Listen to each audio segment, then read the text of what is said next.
Did you see the JT O'Sullivan video about Kyle? Pretty harsh, but made some good points.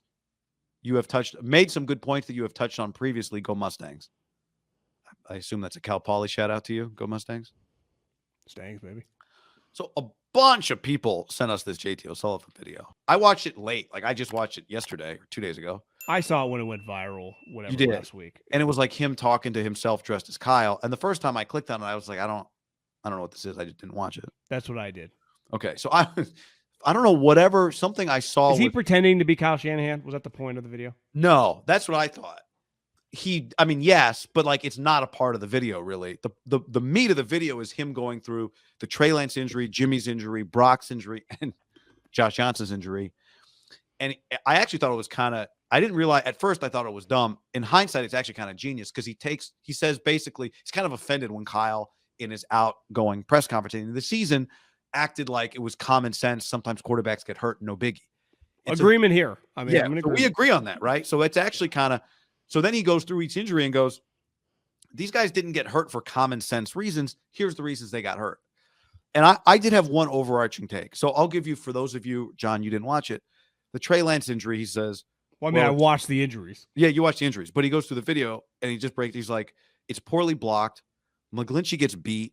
Banks, because of that, gets knocked off his spot. He's like, Trent Williams then gets knocked off his spot and doesn't recover, doesn't really know who to block.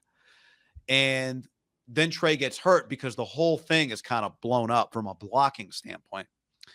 Jimmy's injury. Wasn't Trent pulling on that play? Trent was pulling. He gets kind of knocked off his spot because McGlinchey gets beat, which knocked Banks. And so Trent gets knocked.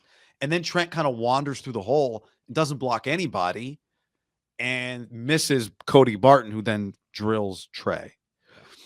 The Jimmy injury is he's got five guys to block 6. And his point on the Jimmy injury was he's got Jimmy in the shotgun, McCaffrey to his right, Debo to his left.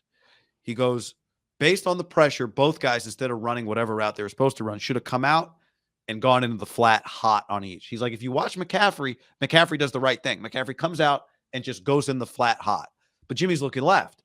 And he's like, well, you got a wide receiver running this running back route, Debo, who doesn't know what to do. Debo doesn't run hot left. Jimmy's looking, nothing, bang, gets beat. He's like, that's on you. That's on the play. On the player. He's like, it's on the player, but it's on you for not coaching. Like, you've got Debo in this situation. That's not his natural situation, right? And then the Brock injury, hey, our stance, I think, has been. Didn't McGlinchey get smoked on that? Jimmy won too. Also gets smoked on that one, yes. Like part of, and this is where the coach would be like, my player, if your right tackle, and I would say this is a general theme, back-to-back injuries of Trey, is getting smoked, there's not much you can do. Now, I think Belichick would probably counter of like, well, that's where the details of every fucking guy on every single play. If you're going to have Debo in a place, which he's been a lot, that's where I'd be like, well, Debo lines up in the backfield a lot. So you're going over. It's not like Debo never hears the word, hey, if we get pressure here, how does he see? Because if Debo's on the left side, he doesn't see 69 getting, spun like a dreidel over there.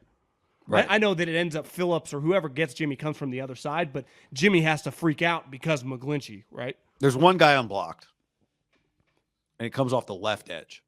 Yeah, it's Phillips. But then he gets flushed, and McGlinchey's guy also, yeah.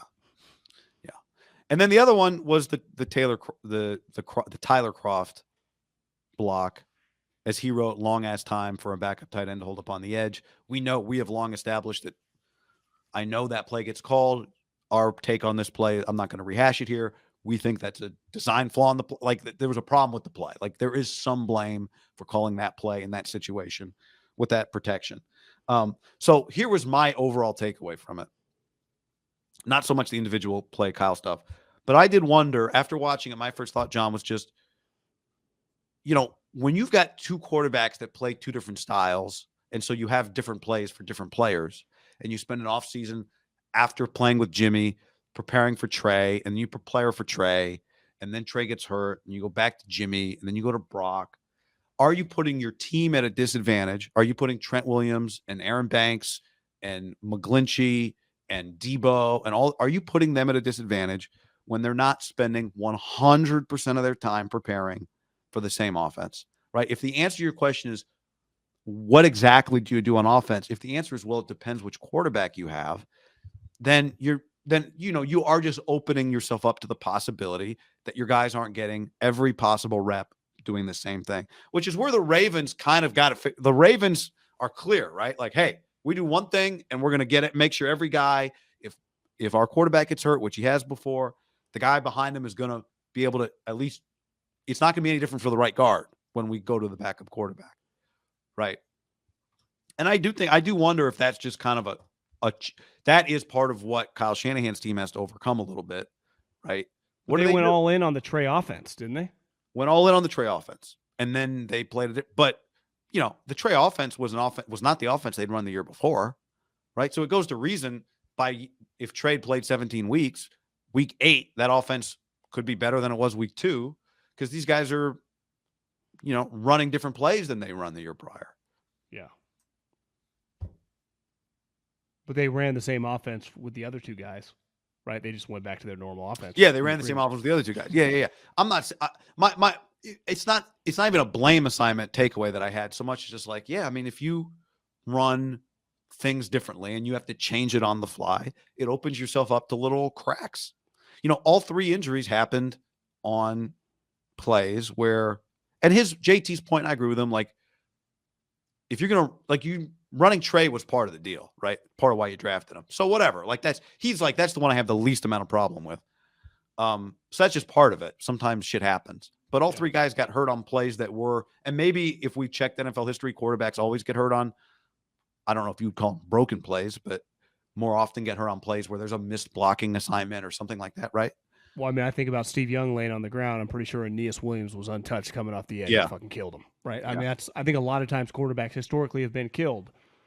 It's either an unblocked blitzer or a defensive lineman that just whiffs, right? And so that guy is coming unhindered of just full speed. And he weighs, even if you're a big quarterback, that guy now is at minimum got 40 to 70 pounds on you. So the weight gap, like what's Purdy weigh?